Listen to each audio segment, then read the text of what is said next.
welcome to Scorched Earth and a general reading for the sign of Scorpio, Sun, Moon or Ascendant for the month of February 2025.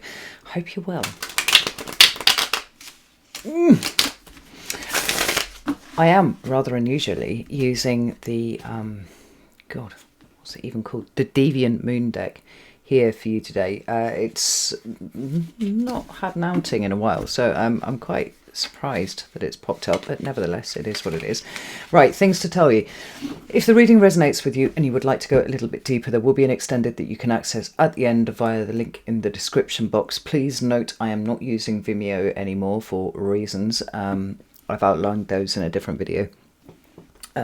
So the link will be different to the one that you're accustomed to. I'm trying out a platform called Selfie just for a month or so, and obviously the experience needs to be good for you as well as good for me, so I would appreciate some feedback from anybody who does purchase an extended as to how they found the experience of it, and then we'll decide whether we're going to stick with that or whether we're going to boost and go do something else. So I'll leave that with you.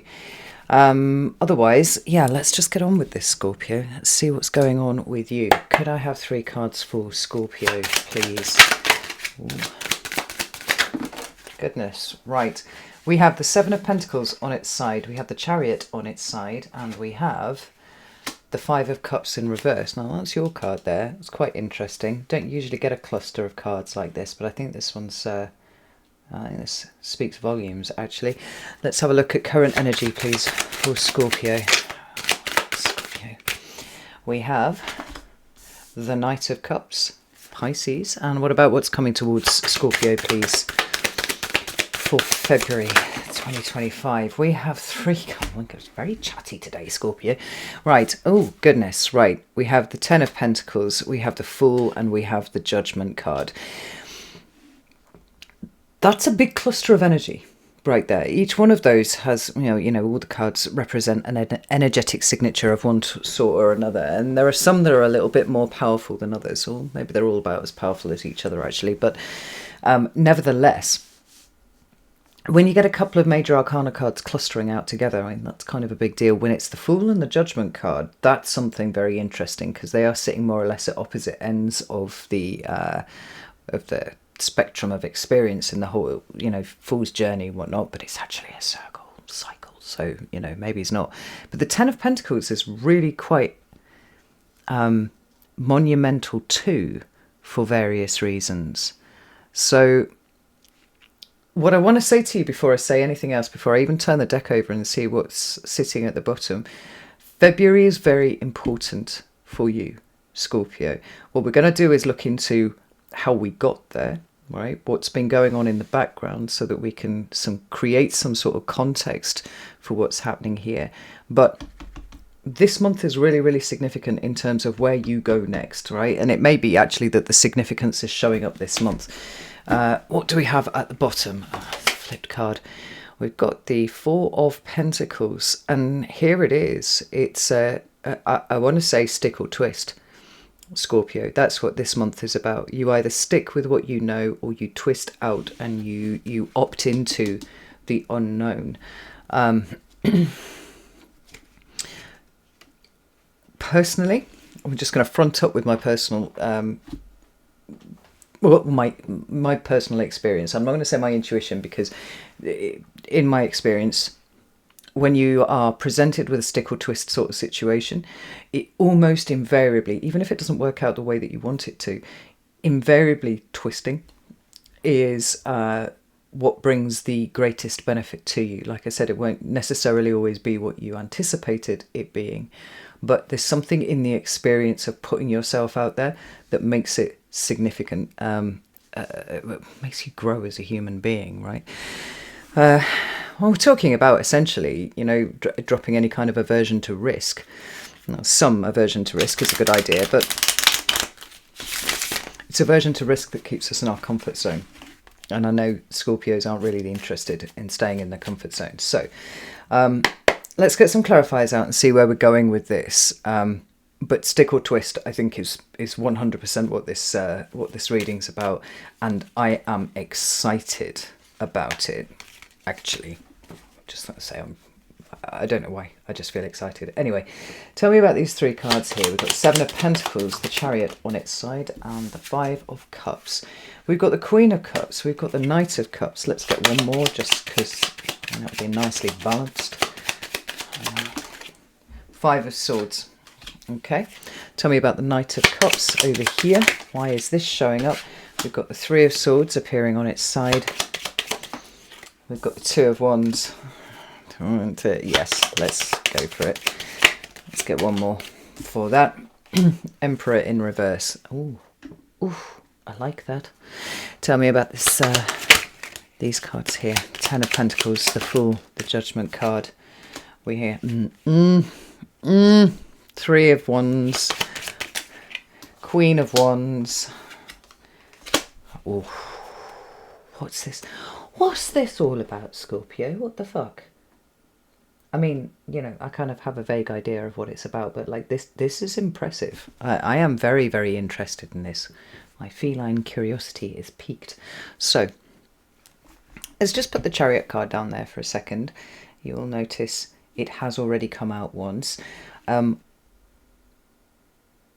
Let's talk about this Chariot card first. Because this one's in the upright and it is the shadow card, so it is representing the underlying theme that's running through this reading, right?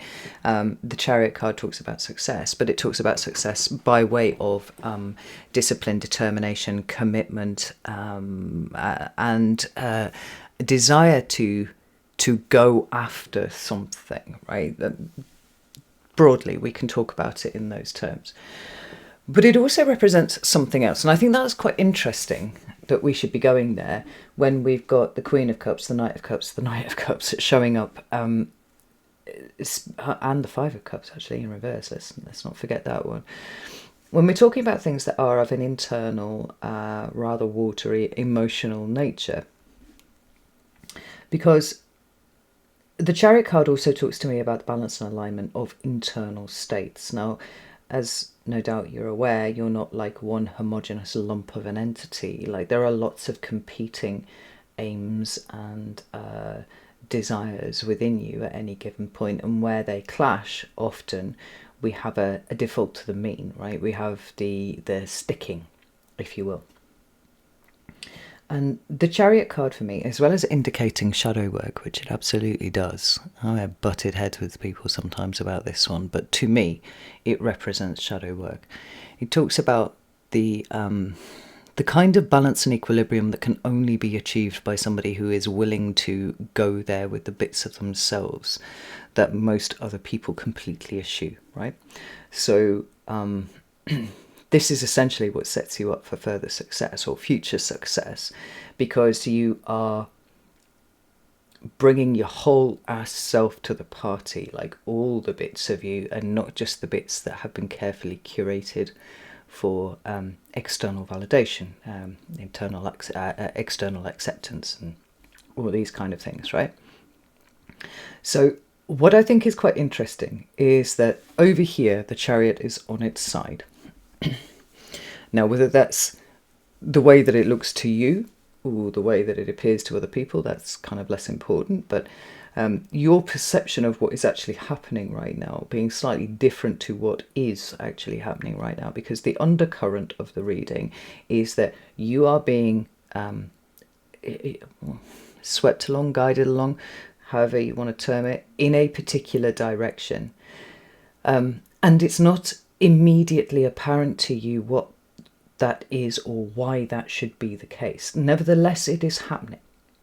And that's the important thing that I want you to take away from this. I hope there are many other things for you to take away too, but this is a significant one. We should also just briefly mention the fact that the Chariot card represents the sign of Cancer, and Mars is indeed in retrograde in the sign of Cancer for, well, most of this month. I think stations direct, like the 23rd or the 25th of February, something like that.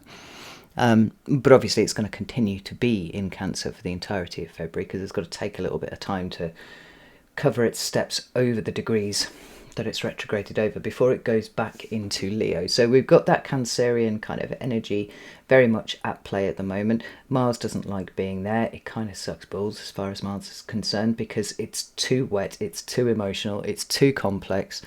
It's too layered. Like Mars doesn't like that, any of that at all. It wants to fight. It wants to keep moving forwards, and Cancer represents the very bottom of our well, it rules the house that is right at the bottom of our charts, right? The fourth house, the anchor point to things.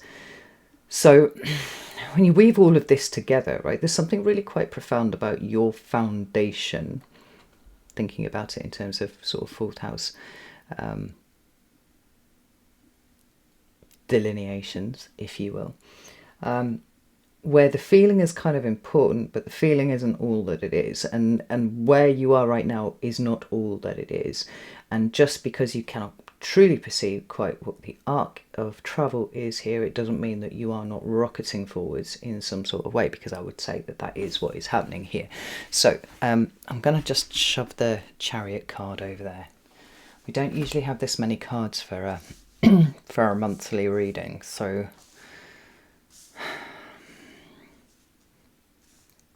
there's a layer. There are quite a few layers to what is going on here. I don't know if we're going to get into all of them now. Might save some of them for the extended, particularly if they repeat. But I would say the seven, double seven actually, triple seven, if we take into account the chariot, is very, very powerful for you. Now, 7 is a number that I closely associate with both the signs of Aquarius and Scorpio, right? There's a Scorpio flavour to them, there's an Aquarian flavour to that number, and you have 3 of them, right, dominating right here. 7 is about the pursuit of the truth. It's a highly spiritual number often as well. Well, yeah, pretty much. Yeah, it's just a spiritual number. And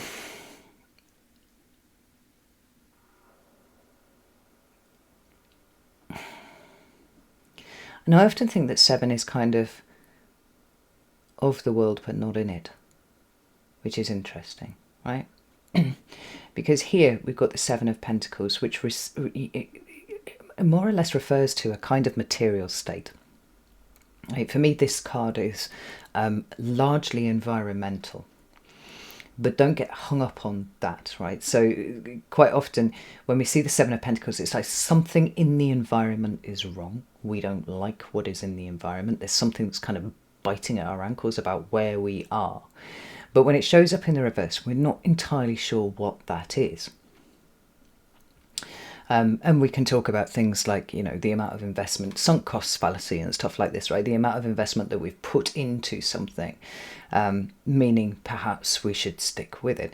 But what I like about the 7 of Pentacles is when it shows up, it shows me that there is a pause, that there is some sort of contemplation of the environment and what is going on in the environment. And even if we don't know what is wrong, there is at least an increasing awareness that something is heading towards a point of change for us. Now, when that shows up in the reverse like this, then we have a situation where we have clearly identified what it is and we are getting ready to move forwards to adjust it in some sort of way.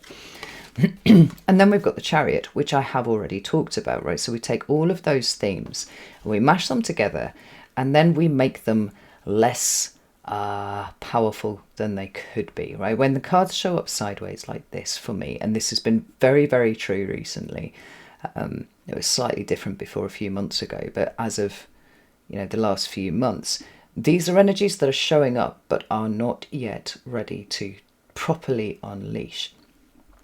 Which is to say, they're kind of like, I used the example earlier because I think this came up for Aquarius, which is interesting because they square you, right?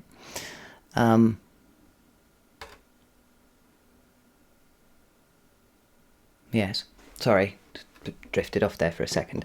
That it was a bit like when you are creating some sort of culinary wonder in your kitchen, right? And you're following a recipe for something. And if you're like me, I do this. It's probably autism. I get out everything that I'm going to need, And quite likely I will measure everything out that I need, and I'll have it in nice little bowls all ready to go. So at the point where I start to combine everything, everything's there and it's ready. Now, at no point could you say that these were actively engaged in what I was doing right in front of me right now, right up until the point where I pick that bowl up and I slosh it into the mixing bowl. But nevertheless, they are there and they are ready, and it feels like that's what we've got going on here, right? So the sense of there being something that's kind of out of whack being really, really strong, or have had being really strong. What the fuck? I'm mangling the English language, right? Having been very, very strong, but not yet at a point where we need to do anything about it, or try and work out what it is, you know, not least even having achieved any kind of clarity about what that is. But understanding that there's something that seems to be moving around inside as well that has the quality of some sort of balance and equilibrium, and embracing of parts of ourselves that we possibly have kicked away, or, you know, something even more abstract than that, actually. Just the sense that there's been a kind of jumbling around. Now, I did say not to get hung up too much on the fact that this was an environmental card for me, because your environment is a reflection of what's going on inside. And when things get uncomfortable enough in your environment, generally it's because some part of you has changed and you are no longer a match for that. When we think about when you outgrow friends or something, you know, or or a job, something along those lines, it's like the discomfort isn't yet there enough for you to go hunting for what the situation is. But nevertheless, there's this kind of sloshing and swirling and going around inside of you that is going to take you there. And that's how that feels, right? Now, when you combine it with the Five of Cups in reverse, which is a stabilizing effect, right? The reversal of this card is a stabilization on something that is inherently unstable. What we've got is, like I said, this is a Scorpio card. Very fixed, very static, very rigid emotions around loss and grief and bitterness and bereavement and even fucking resentment and stuff like that, right? Stagnant energies of emotion actually being allowed to flow in the way that they are supposed to do. And we see this message backed up entirely by the Queen of Cups and the Knight of Cups. Now, these are both kind of internal element cards because we're talking about water. But as far as it's possible for these to be externalized, I think the Knight of Cups would be somewhat the expression of that, right? There's movement there going on. The Queen of Cups being very internal, looking within, also absorbing like a fucking sponge anything that's going on around her. The receptivity of the Queen of Cups is very, very strong. But what we've got is a kind of tandem internal experience, external expression. And the external expression, just to be clear, could be simply of the conscious mind rather than the subconscious mind, as senses being made of stuff. Now, I often say that the queens for me represent the act of making sense of something, right? The queens ponder on shit, the kings don't. The kings tend to act on stuff. So we've got the Queen here making sense of stuff, and then we've got a new kind of information that is coming and meeting the Five of Swords. Now, Five of Swords, it's another five, it's another unstable energy, and this can be within yourself in terms of certain things that you have thought were completely static and stable and whatnot. Thinking, you know, as broadly as the parameters of your idea of what reality is, even down to, well, I thought Bob from accounts was doing a better job than he is. Now it turns out he's actually been fucking rinsing the company for, you know, right? We've got some sort of expansion of movement in the way that you're thinking about something, and it can be on the micro level or it can be on the macro level. It can be some sort of conflict with people outside of yourself. But I feel this very strongly for you, Scorpio, what you're doing is kind of challenging your perception of reality by way of these new emotions that are kind of seeping through into your conscious mind, going, well, actually, I don't feel like that. And actually, if I didn't feel like that, then I would see this whole thing very, very differently. You know, you've got to take it as it resonates to you. But there seems to be a washing clean of stuff going on here. Now, the washing clean is uncovering kind of sharp edges on stuff. And that's what I think that this Seven of Pentacles is talking about, right? There's some point at which something has been outgrown, something it needs to be moved beyond, but the state of discomfort has not yet been reached enough that we can start to see what we're really working with yet. And then we come to your current energy. We've got more Knight of Cups energy. Now, January the 11th, the North Node moved into the sign of Pisces, and then obviously correspondingly we had Virgo in the South Node. This is marking a change in the kind of flavour in the way that people are being drawn to express themselves or drawn to expand themselves moving forward. So the North Node's a bit of a tricksy fish, but generally speaking, it's indicating the prevailing energy of what people are kind of pursuing, or the way that they're choosing to pursue it. Now, when the North Node was in Aries, everything was quite warlike, everything was quite martial. And there was a big move towards individuality, right? Individuating away from the group dynamic that would be Libra, and, you know, potential people-pleasing or compliance things that would go along with that. Into something that felt much more like, no, this is me, this is what I think, fuck you all, I'm going to do this thing. But now we're into Pisces, and there's something much more fluid about the way that this energy is working now. So it's...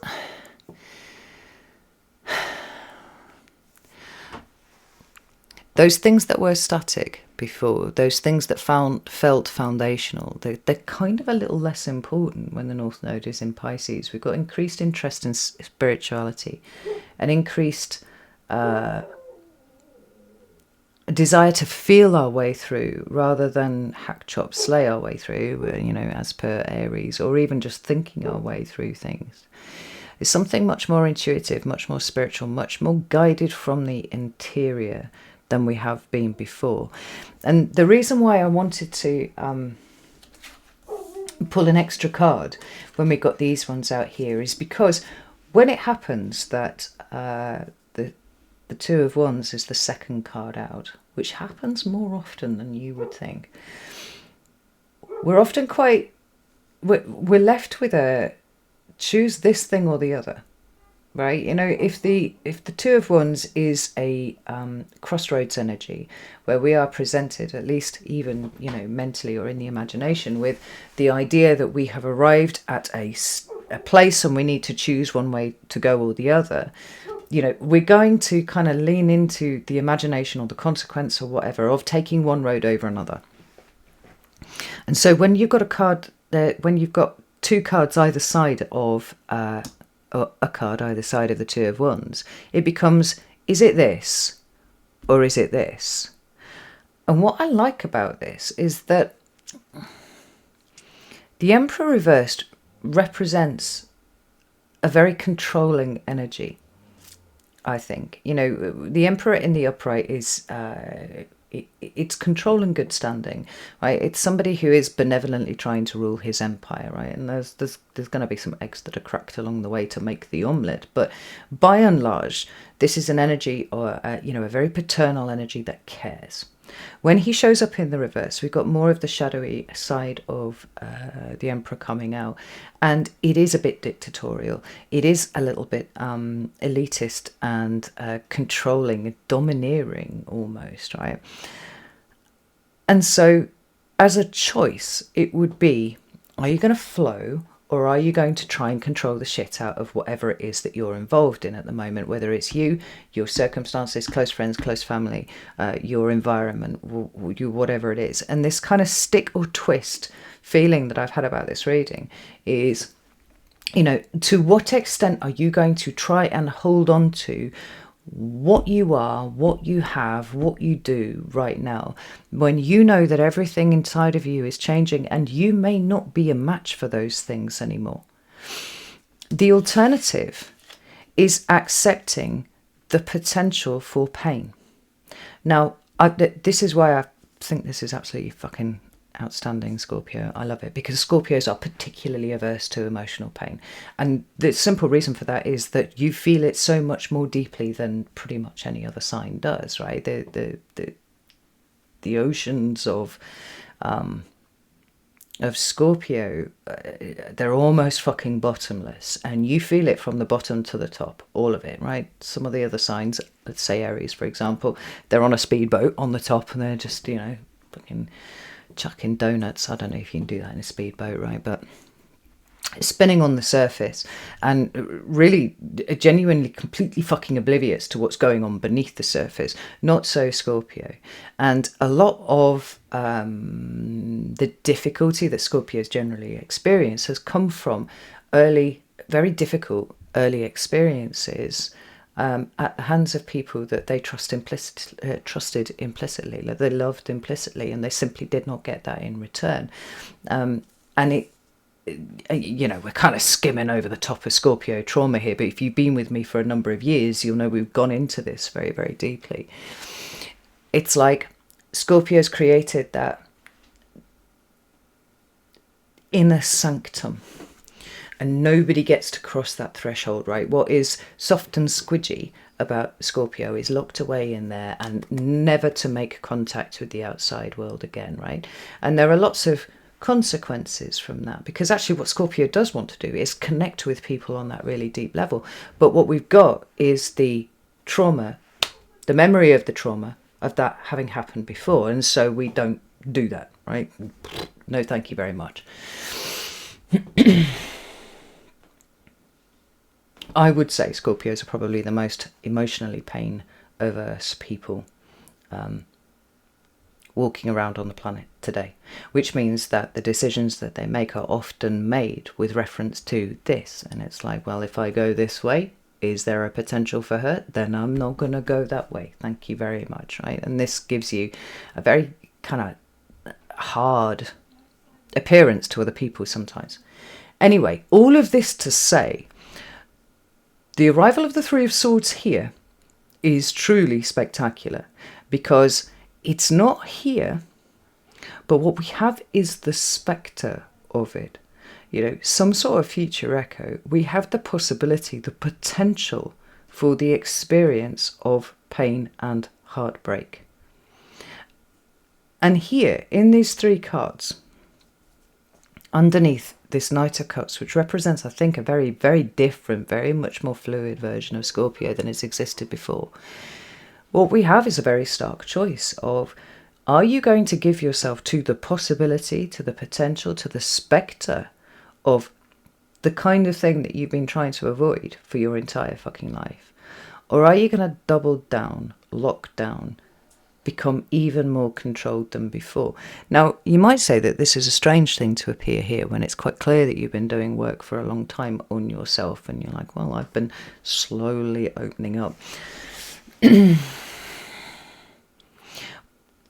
But much like this Freud's theory of dreams, for example, suggests that the reason why we have anxiety dreams or nightmares and things like that is actually our brain's way of trying to prime us for the possibility that these things might happen. And then, you know, we find a way to kind of work through that before we ever experience the thing.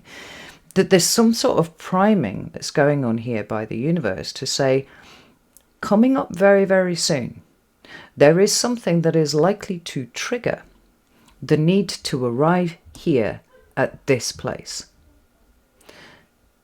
The default mechanism would be shut down, control, do not engage, right? Keep yourself safe and all that kind of thing. But the new way of doing things will be, well, there is a possibility that we may get some sort of pain or whatnot in the future, but what we're doing is far too worthy to be concerned about it in the way that we have. Now, this would be an expression of your own development for sure, you know, the way that you've grown to expand beyond the kind of issues that felt like they were limiting you before, right? I always say we're looking to get bigger than our problems, not to make our problems stop and go away, right? There's a new strength that is emerging from you, Scorpio, and it feels very different for you, because part of it is about putting yourself out there. And I'm not just talking about your face. I'm not just talking about your front or your persona. I mean, I'm talking about what is truly deeply in the heart of Scorpio. And with that comes an element of risk. But I genuinely do think that February is bringing a situation to you which has been primed already. This is where you are right now, and even if you can't quite nail down what it is, this is your nervous system priming you, this is your subconscious priming you, maybe even your soul priming you, ready for this and what comes next, right? Because we already had the choice. It was back here.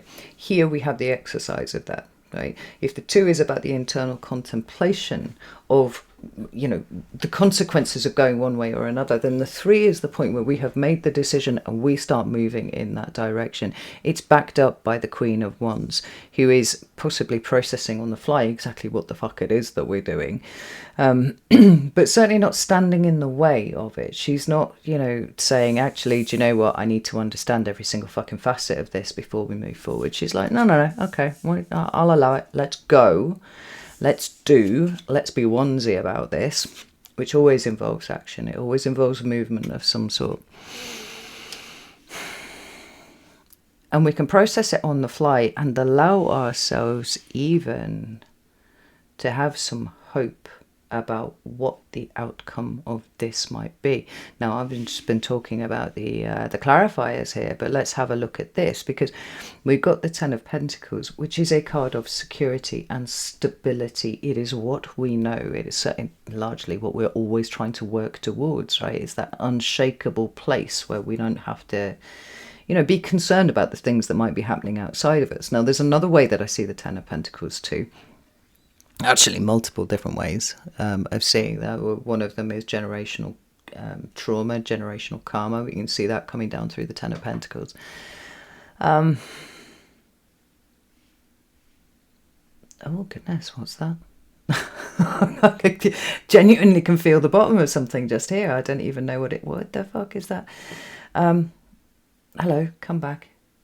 Heritage and legacy, right? It actually kind of, it beautifully links those 2 concepts as a third concept. Sorry, I'm just distracted by the fact that I don't even know what that is, but I can feel something there. Probably just crazy. Because what this 10 of Pentacles is doing is actually kind of, it's showing us where there's a false stability. It's showing us where the deeper levels of things are. Now, I understand now why it was this particular deck that needed to come out to talk to you today, right? Because it's all in the bottom of the picture, right? So you can see that there. We've got these 2 characters who are, you know, dealing with the surface level of things. They're playing a game of chess. They're completely engaged in that game of chess, right? And this is the normal state of maybe, you know, being a human, or certainly of being a Scorpio, right? We're playing chess with the world. We're working out our next move. We're trying to beat whatever's trying to beat us, you know, all that kind of thing. But there's a false stability here, because underneath the table, in fact, what is actually the supporting mechanism of the table is a whole ass other person. Now, I don't think that there's a person underneath your table, Scorpio, but I do think it's a metaphorical example of an energy that is working underneath the surface, showing that it is possible that hard-won or even taken for granted, a complacent idea of structure and stability could be very easily upended by some sort of movement that happens next. Now, the Fool card is always about taking a risk. You know, there are absolutely no guarantees where the Fool is concerned. It is the act of throwing yourself into the void, across the chasm, that is the life-changing event. It's not whether or not there's something for you to land on the other side. If you were guaranteed to land sure-footed on the other side of anything, then where actually is the risk that you have taken, right? This is one of the dimensions of the Fool. So what we have here that's happening in February is a situation arriving directly in front of you that is asking you to stick or twist. Now the stick is this part of the card, let's get it there, right? Where we think we know what is going on and we're holding on to what has been. The twist is this. Now if there was going to be any sign whatsoever that could perceive what was going on underneath the table, it would be you, Scorpio. And I don't know if this is you or whether this is, you know, everything in this card is you. But we've got structure and stability that is about to be upended, and you are asked to stick or twist. Stick with what you know or throw yourself into the void. And I don't think that there's any way of getting around this situation, which is not to say, you know, you're going to be thrown into it whether you like it. Well, no, actually I think you are going to be thrown into it whether you like it or not. But you've almost had advance warning that it's going to happen.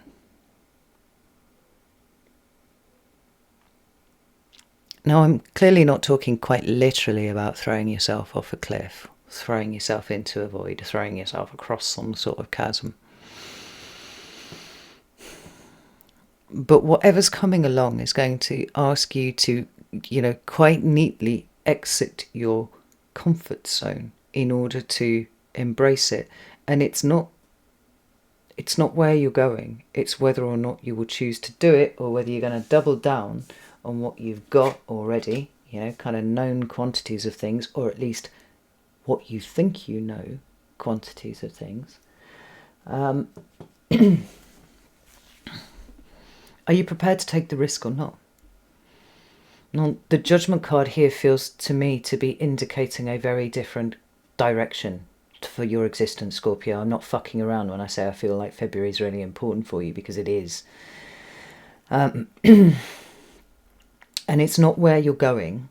Like I said, it's not what you're going to land on or any of those kind of things, because this must be undertaken with the understanding that it is entirely possible that there will be nothing there for you to land on. There will be nothing of safety there. The bravery or the growth, the development, whatever it is, comes from the choosing to do it anyway because you have outgrown what has been before.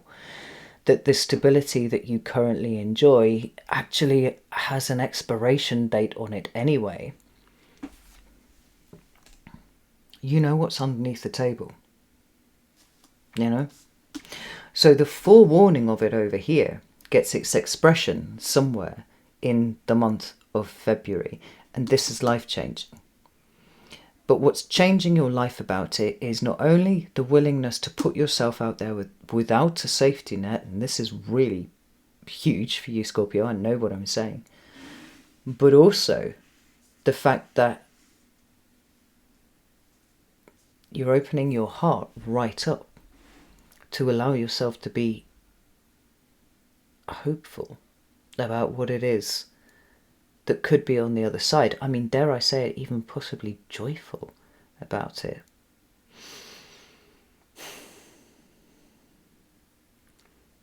Both the Sun card and the Fool speak to innocence. And there's something very innocent, almost like a return to innocence for you, Scorpio, that is happening here. I mean, the Sun card can also represent children. I mean, in some ways the Fool can too. But there's almost something childlike about the way that you're heading here. And we might say that it's a child's inability to perceive consequence, perhaps, or to take for granted the security and stability of what they know, everything in their environment, right? But it feels more like you're unlocking a part of you that existed before it topped out where the trauma came in, right? The childlike wonder of the world, the childlike willingness to explore. And those heavy, dark consequences that Scorpio is so aware of, usually speaking, not playing an active part in the decision. I mean, it could do. I mean, you could choose to look down on it and stuff. But I don't think you will, Scorpio. And this is absolutely fucking fascinating. I'm going to go to the extended now. So if you'd like to join me over there, you're very welcome to do so. You can do so by the link in the description box. Remember, it's not Vimeo anymore, it's Selfie. We're going to go and pull February apart a little bit because it seems like there is a lot going on, and I want to kind of nail that for you particularly as well as I possibly can, all right? If you're not coming to the extended, that's absolutely fine. No shade. You do you, boo. But I would be on the lookout for that energy, right? Because it feels like it could be triggering as fuck. But if you recognize it for what it is, you can see it as the opportunity that it is. Here's the release. Here's the freedom. Here's the emancipation that you've been waiting for. But there's something that you've got to do for it. And what you've got to do is throw yourself out there into the void, across the chasm, whatever it is, you know? Fucking fascinating. Right. Know that I love you all very, very much. And I'll see you soon.